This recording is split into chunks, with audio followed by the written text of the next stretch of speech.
السلام علیکم۔ Classic entertainment channel پہ آپ سب کو دل سے خوش آمدید۔ امید ہے آپ سب ٹھیک ٹھاک ہوں گے، خیر خیریت سے ہوں گے اور آپ کا دن بھی اچھا گزر رہا ہوگا۔ کلاسک انٹرٹینمنٹ چینل پہ میں آپ کے لیے لے کر آئی ہوں ناول اسیر عشق ہوں میں کی ایپیسوڈ۔ لیکن ناول کی ایپیسوڈ اسٹارٹ کرنے سے پہلے میری آپ سے ہمیشہ کی طرح کی ریکویسٹ ہے کہ اگر آپ نے ہمارے چینل کو سبسکرائب کر کے بیل آئیکن کو پریس نہیں کیا تو جلدی سے یہ دونوں کام کر دیجیے تاکہ ہمارے چینل پہ آنے والے تمام ناولز کی اپڈیٹ آپ تک بر وقت پہنچ سکے۔ تو چلیں میں مزید انتظار نہیں کر پاتی اور شروع کرتی ہوں ناول اسیر عشق ہوں میں ایپیسوڈ 21۔ بتائیں نا، اس کے پہلو پہ دباؤ بڑھاتا وہ اس کی سانسیں بجھل کر گیا۔ یہی کہ آپ کو نیند آئی ہے اور ہمیں سونا چاہیے۔ اس نے دانستہ طور پر اس کا دھیان بھٹکانا چاہا لیکن اس کی بات پہ اس کی زندگی سے بھرپور کہکا گونج اٹھا۔ واللہ آج کم از کم میری دھڑکنیں ایسی انہونی خواہش نہیں کر سکتی، وہ بھی اس صورت میں جب جاگنے کا سامان بازو میں موجود ہو۔ بے باک اور معنی خیز لہجے میں بولتا وہ اس کی دھڑکنوں کو سست کر گیا۔ اسے گرفت بے ساختہ اس کے کالر پہ مزید مضبوط ہوئی تو سانس تنگ ہونے پہ اسے خود پر ترس آنے لگا، لیکن اس کی کیفیت کو سمجھتے ہوئے اس نے اسے بنا ٹوکے بہت سکون کے ساتھ اس کے کمرے میں داخل ہو کے جب کمرے کے بس میں اتارا تو وہ فوراً 2 قدم پرے ہٹتی فاصلہ بڑھا گئی۔ فریش ہو کر چینج کر لیں، میں تب تک کھانے کے لیے کچھ لاتا ہوں۔ اس کے پرے ہٹنے کا نوٹس لیے بغیر اس نے اسے حکم دیا کیونکہ جانتا تھا کہ اس نے صبح ناشتے کے بعد سے کچھ نہ کھایا تھا اور اب رات کے 2 بج رہے تھے جبکہ اس کے لفظ کھانے پہ وہ چونکی۔ اس کی ذہنی روح فوراً اس نقاب پوش کی جانب بھٹکی تو اسے خیال آیا کہ اس نے آج میڈیسن کا کھانا نہیں کھایا تھا۔ اپنے پیشہ و دلی نرمی سے مجبور اس نے سسٹر نرگس کو اس کی میڈیسن اور کھانے کے متعلق میسج کیا اور خود چینج کرنے چل دی جبکہ نیچے کچن میں موجود کھانے کی ٹرے سجاتا ہوا اپنے موبائل کی روشن اسکرین کو دیکھتا مسکرا رہا تھا۔ کیا بکواس کر رہے ہو تم؟ سیاہ پراڈو کی پچھلی سیٹ پہ بیٹھے نواز عالم کی غراتی آواز گاڑی میں گونجی تو ڈرائیور نے بے اختیار بیک مرر سے اس کی جانب دیکھا جو فون کان سے لگائے خاصا پریشان نظر آ رہا تھا۔ کیا فضول بکواس ہے؟ ایسا کون پیدا ہو گیا جسے اس ویرانے پہ بنے ان کے ٹھکانے کی بیٹھے بٹھائے خبر ہو گئی اور وہ ہر شے تباہ کر کے چلا گیا؟ اس کے چہرے پہ چھایا خلفشار بڑھتا جا رہا تھا۔ ہی ظفر کمال کی اپنی ہی کوئی چال ہوگی اپنے آدمیوں کو انڈر گراؤنڈ کرنے کی تاکہ وہ اپنی ڈیمانڈ پوری کروا سکے جو وہ چاہتا تھا۔ دوسری جانب سے نہ جانے کیا کہا گیا کہ وہ جواباً زہر خن لہجے میں گویا ہوا۔ جو بھی ہے تم نظر رکھو ظفر کمال پہ اور اپنے کچھ آدمیوں کو اس جگہ پہ بھی بھیجو۔ مجھے وہاں کی مکمل رپورٹنگ چاہیے، فنگر پرنٹ سمیت۔ ڈیل ہے 1-2 دن میں۔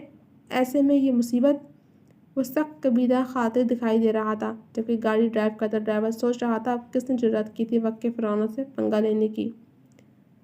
تمہارا دماغ خراب ہے؟ زارے نے اسے یوں دیکھا جیسے اس کا دماغ چل گیا ہو۔ کچھ غلط تھوڑی کہہ رہی ہوں، کون سا کوئی غیر ہے وہ؟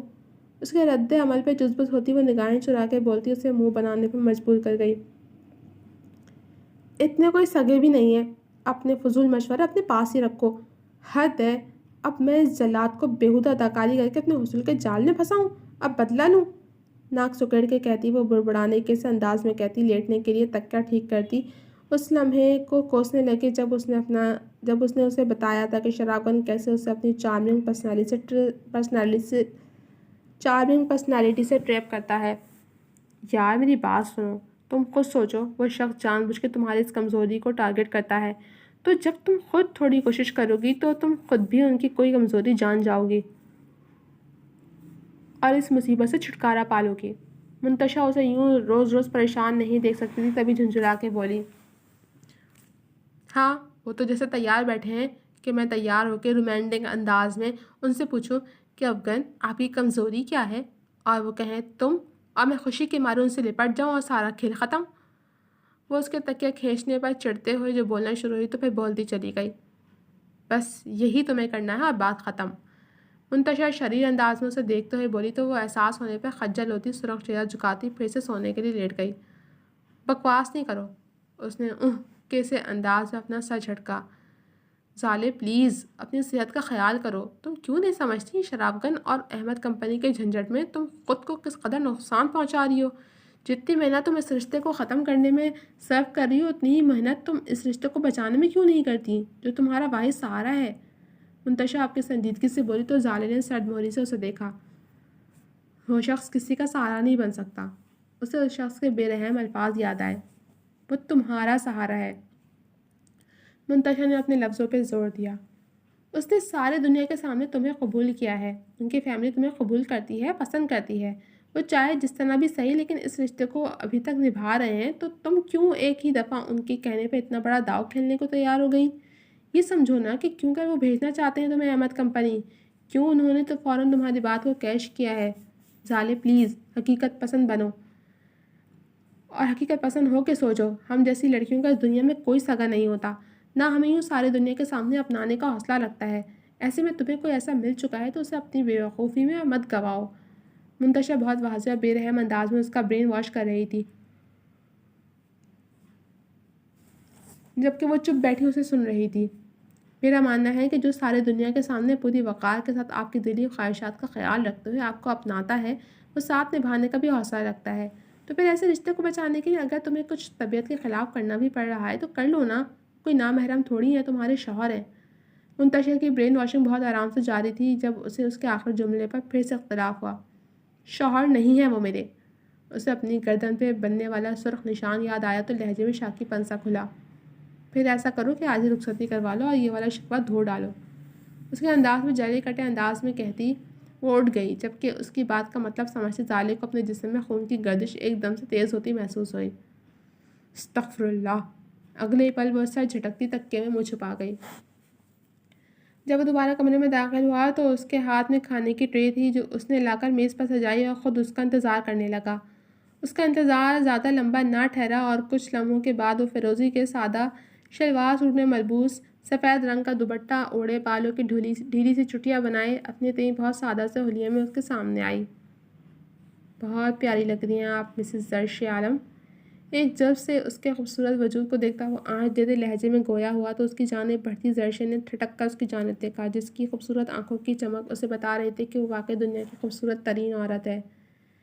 یہ آپ کے ساتھ کا کمال ہے۔ عورت کا حسن اس سے وابستہ مرد کے رویے اور اس کے برتاؤ پہ منحصر ہے۔ دھیمے سروں میں کہتی اس کے اشارے پہ اس کے ساتھ صوفے پہ براجمان ہو گئی۔ اس کا مطلب ہے کہ ابھی آپ مزید نکھرنے والی ہیں۔ سر تپا اس کا گہری نگاہوں سے جائزہ لیتے ہوئے اس نے لطیف سا اشارہ کیا تو وہ پل میں رنگوں میں نہا سی گئی۔ مجھے بھوک لگی ہے۔ وہ روحان سی ہوئی تو وہ اس کی جانب ہلکا سا جھکتے ہوئے بولا، مجھے بھی۔ اس کے بالوں سے اڑتی مسحور کن خوشبو میں گہری سانس بھرتے اس نے بھاری لہجے میں کہا تو اس کے آرزو پہ جھکی پلکیں لرز گئیں۔ اس کی بھوک اور مغلوب کیفیت کا خیال کرتے ہوئے وہ سیدھا ہوا اور بہت شرافت کے ساتھ کھانا کھانے لگا اور اسے بھی ساتھ کھلانے لگا۔ آپ نے مجھے کیوں نہیں بتایا کہ آپ اتنے سال کہاں تھے؟ وہ جو سمجھتی تھی کہ وہ جب سامنے آئے گا تو وہ اسے ہرگز معاف نہ کرے گی۔ اسے سامنے دیکھ کر وہ اس کے انتظار میں ہونے والی ہر اذیت کو بھول گئی کہ اس کی موجودگی ہر ظلم پہ بھاری تھی۔ میں آپ کو سب بتاؤں گا، لیکن پلیز ابھی نہیں۔ ایسا نہیں ہے کہ آپ پہ اعتبار نہیں ہے، لیکن ابھی سب بتانے کا صحیح وقت نہیں آیا، اس لیے ابھی کچھ مت پوچھیے گا۔ وہ ٹھہرے ہوئے لہجے میں بولتا اس کے ابلتے سوالوں کا گلا گھونٹ گیا، جبکہ اس کے چہرے کے اتار چڑھاؤ کا جائزہ لیتا وہ سوچ رہا تھا کہ اسے کیسے بتائے کہ ان کے درمیان ہجر اگانے والا اسی کا باپ تھا۔ شیر لالہ کو پتہ ہے کہ آپ واپس آ گئے ہیں؟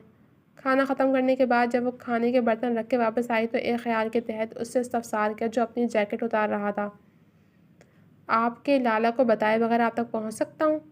اس کے جوابی سوال پہ وہ بے اختیار مسکرا دی، جبکہ اس کے چہرے پہ بکھرنے والی مسکان دیکھتا وہ اس کے نزدیک ہوا اور اس کے دونوں ہاتھ تھامے۔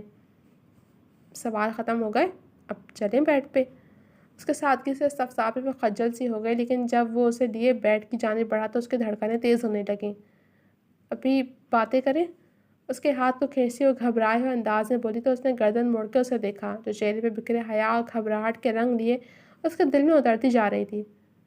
پریشان ہے؟ ایک نتیجے پہ پہنچتے وہ سنجیدگی سے گویا ہوا تو اس نے پہلے ہاں اور پھر نفی میں سر ہلایا۔ پریشان نہیں ہوں، بس ایک بات کہنا چاہتی ہوں اگر آپ ناراض نہ ہو تو۔ وہ لب کچلتے ہوئے بولی تو اس نے ہاتھ بڑھا کے لب اس کے دانتوں کی گرفت سے آزاد کروایا۔ ریلیکس ہو کے بات کریں۔ اس کے ہاتھوں کی بے باک حرکت پہ وہ دہک سی گئی۔ ہمارے نکاح پہ لالہ کے علاوہ کوئی نہیں تھا، تو میں چاہتی ہوں کہ ہم اپنے رشتے کی شروعات سب کی دعاؤں کے ساتھ کریں۔ وہ نگاہیں جھکائے جھجکتے ہوئے بولی، لیکن جب اس کی جانب سے جواب موصول نہ ہوا تو وہ گھبرا گئی۔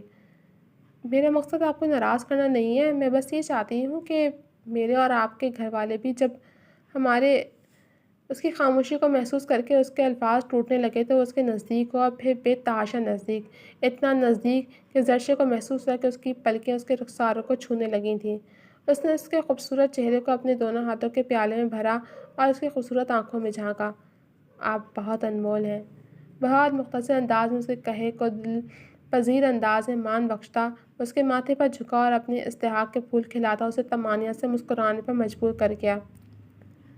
کھٹر پٹر کی آواز سے اس کی آنکھ کھلی تو اس نے مندی مندی آنکھیں کھول کے سامنے دیکھا تو آنکھیں پٹ سے کھل گئیں۔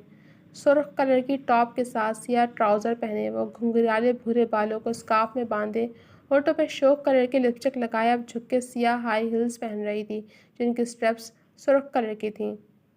تم کس کی شادی پہ جا رہی ہو؟ منتشا نے نیند سے بھاری آنکھیں پھاڑ کے اسے دیکھا جو اب اپنی پلکوں پہ مسکارا سجا رہی تھی۔ شادی پہ کون ٹاپ پہن کے جاتا ہے؟ نقوہ سے جواب دیتی وہ پوری توجہ سے اب آئی لائنر آنکھوں پہ لگانے لگی تو منتشا کو گویا غش پڑنے لگا۔ تو پھر کہاں جا رہی ہو؟ اس کی نیند مکمل طور پر اڑ چکی تھی۔ اپنے شوہر کو رجھانے، جل کے کہتی وہ دیوار پہ لگے چھوٹے سے شیشے کے سامنے سے ہٹی اور کرسی پہ پڑا اپنا بیگ اٹھانے لگی، جبکہ منتشا کو چند سیکنڈز لگے تو اس کی بات سمجھنے اور پھر اگلے ہی پل وہ بیڈ سے اچھل پڑی۔ تم واقعی اس سب پہ عمل کرنے والی ہو جو میں نے کل تمہیں کہا تھا؟ اس کے لہجے میں جوش اور بے یقینی دونوں پنہاں تھے۔ اب کیا لکھ کے دے دوں؟ مجھے تم یہ بتاؤ کہ اگر انہوں نے یا کسی اور نے پوچھا کہ اتنا تیار ہو کے کیوں آئی ہو تو کیا کہوں؟ وہ الجھن زدہ لہجے میں گویا ہوئی۔ تو تم کہہ دینا اپنے شوہر کے لیے۔ اس کے اطمینان سے کہنے پر وہ اس کا اندر تک جل گیا، لیکن مصلحتاً وہ چپ رہی اور مسز جوزف کا انتظار کرنے لگی جو ناشتہ لے کے آنے والی تھیں۔ ویسے زالے، منتشا کی پکار پہ اس نے فقط گردن موڑ کے دیکھا۔ جی تو جناب، اب تک کے لیے صرف اتنا ہی۔ کیسے لگے آپ کو یہ ایپیسوڈ؟ کمنٹ سیکشن میں اپنی رائے کا اظہار ضرور کیجیے گا۔ جلد ملوں گی آپ سے اگلے ایپیسوڈ کے ساتھ، تب تک کے لیے اجازت دیجیے۔ اللہ حافظ۔